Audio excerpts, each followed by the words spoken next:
ऐसे गांव में बसे हुए हैं सर, बरसात के मौसम में किसी बुजुर्ग बच्चा को अगर तबीयत खराब हो जाता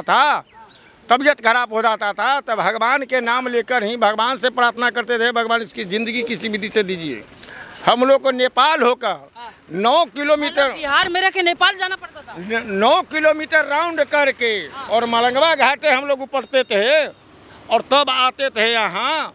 कहे कि हम लोग के यहाँ दुबार आता था तो वहाँ इतना पानी रहता था, बरसाती पानी रहता था। ये तो सरकार से कभी कहे नहीं, आप लोग प्रदर्शन नहीं किए, चर्चा नहीं की? यहाँ जो अभी माननीय व्याथी है, कैंडिडेट है स्मिता पूर्वे जी, उनके जो अथी हैं ससुर जी हैं डॉक्टर रामचंद्र पूर्वे, माने 28 साल का शासन व्यवस्था उनका रहा, संसदीय कार्य मंत्री रहे हुए व्यक्ति हैं।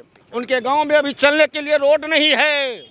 उनके रीजन में 2010 के बाद जब माननीय रामनेश यादव यहाँ विधायक हुए और 2015 में श्रीमती गायत्री देवी हुई तो विकास की आंधी आई है। जगह कोई भी ऐसा ग्राम नहीं है जिस ग्राम में एनडीए के द्वारा जो प्रायोजित योजना है, इस सरकार का प्रायोजित योजना है, जिसकी एक किरण उस गांव में नहीं पड़ा है। विद्यालय में बच्चा और शिक्षक लापता थे, हॉस्पिटल में दवा नहीं थी, कुत्ता का विश्रामालय था। आज के परिवेश में 2005 के बाद तो तरफा विकास की गंगा बह रही है। गांव गमई टोला टपरी में रोड का निर्माण हुआ है, पुल का निर्माण हुआ है, बड़े बड़े पुल का, जैसे हमारे सुरेश जी ने कहा खुशनगरी में 7 करोड़ का पुल बना है, भारसर में करीब 6.5 करोड़ का पुल बना है, चांदी रजवाड़ा में करीब 7 करोड़ का पुल बना है। हम लोगों को सोनबरसा से अपने गांव पिपरा परसाइन जाने में चरचर नदी को पार कर तैर कर जाना पड़ता था, लेकिन आज ये कब की बात है? ये तो ये उन्हें 2005 से पहले की बात था। आज की स्थिति में हम लोग एकदम चकाचक जा रहे हैं। 15 मिनट में सोनबरसा से पकड़िया से आते हैं और 20 मिनट से 30 मिनट में सोनबरसा से सीतामढ़ी जाते हैं। अच्छा, क्राइम की क्या स्थिति है? क्राइम एकदम सुशासन की सरकार में एक शांति व्यवस्था लोग जी रहे हैं, अमन चैन से जी रहे हैं। किसी प्रकार की पहले कैसा था? उस समय तो किसी के जान माल का ठिकाना नहीं था। हमारे गांव में किस समय क्या खतरा हो जाता, किसका अपहरण हो जाता, कौन हमारी बेटी बहू को बुरा नज़र कर देता, यह कहना बड़ा मुश्किल होता है। आज तो सुशासन है, विकास है। नीतीश कुमार उम्र हो गई है, लेकिन उसका ज्ञान पुराना नहीं हुआ है। उम्र तो जरूर हो गया है, जो उम्र बढ़ता है ज्ञान परिपक्व होता है। तेजस्वी को जानते हैं? तेजस्वी को तो हम जानते हैं। कैसे जानते हैं? इसलिए जानते हैं कि वो प्रतिपक्ष के नेता हैं, इसलिए जानने से हमको कोई इनकार नहीं किया जा सकता है। वो तो कह रहे हैं हर घर नौकरी देने की उनके कहने से क्या, खाली पुलाव बनाने से थोड़ी होता। हम कहते कि पूरे आसमान को नीचा कर देंगे, यह संभव नहीं है। सरकार की एक व्यवस्था है, नौकरी देना, सरकार की व्यवस्था करना, यह सब जब तक फंड नहीं आएगा कैसे करेंगे? संभव नहीं। क्या कहेंगे सर? आपको क्या लग रहा है? हम लोगों को लग रहा है कि एनडीए की सरकार देश में विकास कर रही है, उसमें भी तेज गति से, बिहार भी उसमें शामिल है। बड़े पैमाने पर स्थानीय विधायक गायत्री देवी फिर यहाँ जनता के आशीर्वाद से चुनाव जीत रही है और यहाँ का जो माहौल है, यहाँ का जो विकास है, उससे जनता यहाँ काफ़ी खुश है। अच्छा, एक बात बताइए, परिहार और सीतामढ़ी में क्या बदलाव है कि आप सीतामढ़ी से अगर आए होइएगा तो आप देखे होइएगा बदलाव क्या है। NH 77 जिसको 2 लाइन था वो 4 लाइन होने जा रहा है। हम लोग अभी 25 मिनट में सोनबरसा से सीतामढ़ी जाते हैं और वही हम लोग 2005 के दौर में 3 घंटा में जाते थे। बदलाव ये हुआ है। किलोमीटर था, मात्र 30 किलोमीटर की दूरी है, 3 घंटा में जाते थे, आज 25 मिनट में जा रहे हैं। आज हम लोगों को 24 घंटा में 22 घंटा बिजली मिल रही है। स्वास्थ्य सेवा सुदृढ़ हुआ है, प्रशासनिक व्यवस्था सुदृढ़ हुआ है। गांव में गरीब तबके बच्चे लोगों को सारी सुविधा व्यवस्था मिल रही है। हम लोग इस सरकार से, यहाँ की विधायक से बहुत संतुष्ट है। बहुत परिवर्तन करिए ना। परिवर्तन क्या होता है? जब सुविधा हम लोगों को मिल रहा है तो परिवर्तन की क्या जरूरत है? युवा को बागडोर दीजिए। युवा का बागडोर जब युवा वैसा होगा तब ना। अभी वैसा युवा नहीं है, अभी बुजुर्ग भी चलाने वाले सशक्त है, तो युवा की जरूरत नहीं है। स्वास्थ्य का कारण बताओ। स्वास्थ्य का कारण कुछ नहीं है। जब स्वास्थ्य उनका ये हो जाएगा तो युवा के बारे में सोचा जाएगा। अभी जरूरत नहीं है। अभी जरूरत नहीं है। जो इतनी योजनाएं कह रहे हैं, घर घर नौकरी, उसके बाद 500 रुपए का सिलेंडर, वो सब दिखावा है और दिखावा भुलावा में लोग जनता आने वाली नहीं है। जो अभी विकास हो रहा है उससे लोग खुश है, संतुष्ट है जी। क्या कहेंगे दोस्त, आप युवा हैं, आप किसको पसंद करते हैं? हम बीजेपी को पसंद करते हैं। क्यों भाई, क्या वजह है? हम शुरू से ही, जब से हमको अकील है, हाँ।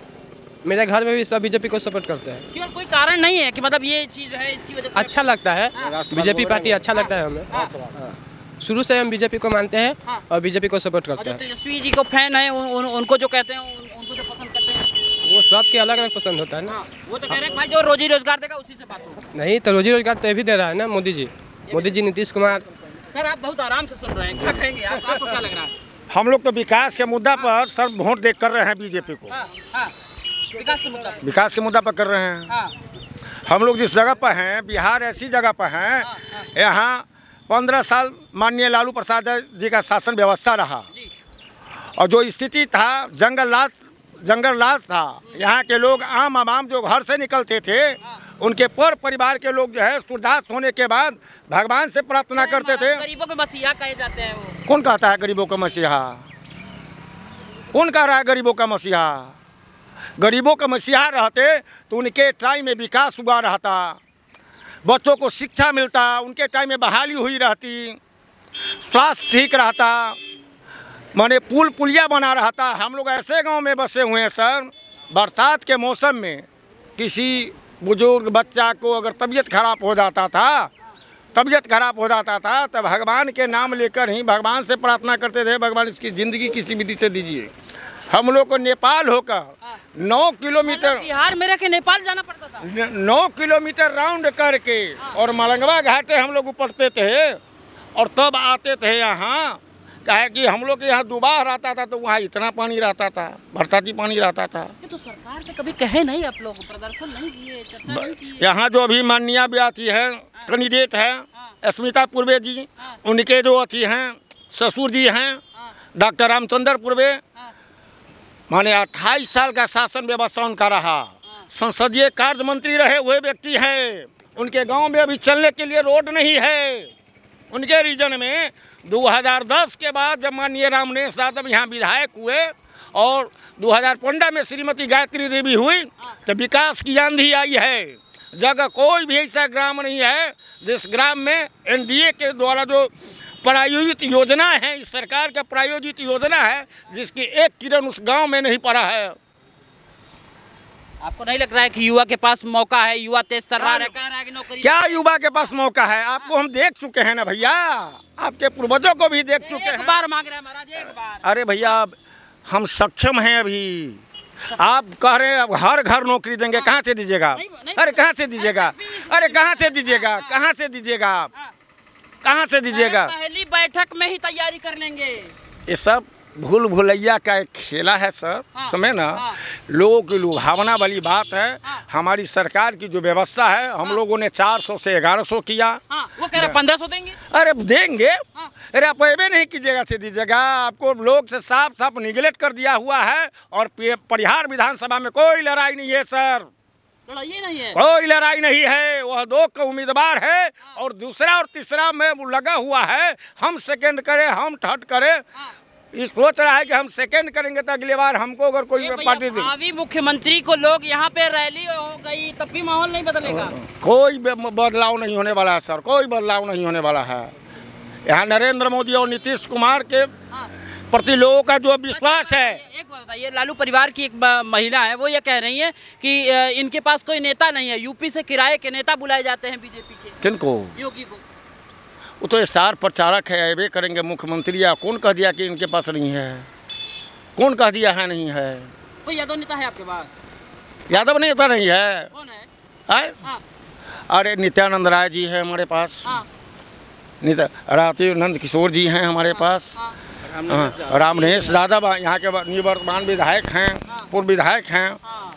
हम लोग के पास सशक्त अशोक यादव है और यहाँ के जन जन के लोकप्रिय पूर्व विधायक।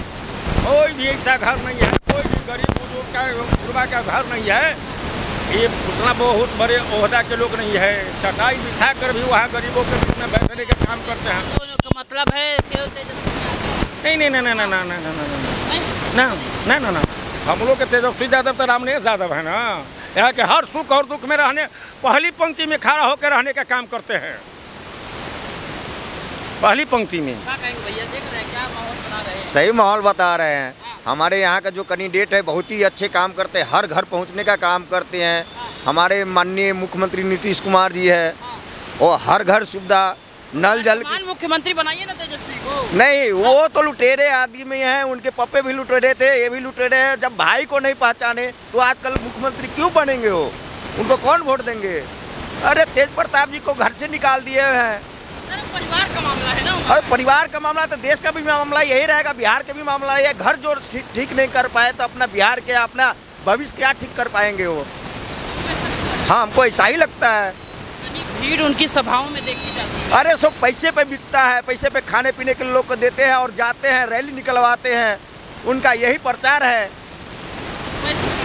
हाँ, पैसे की भीड़ है।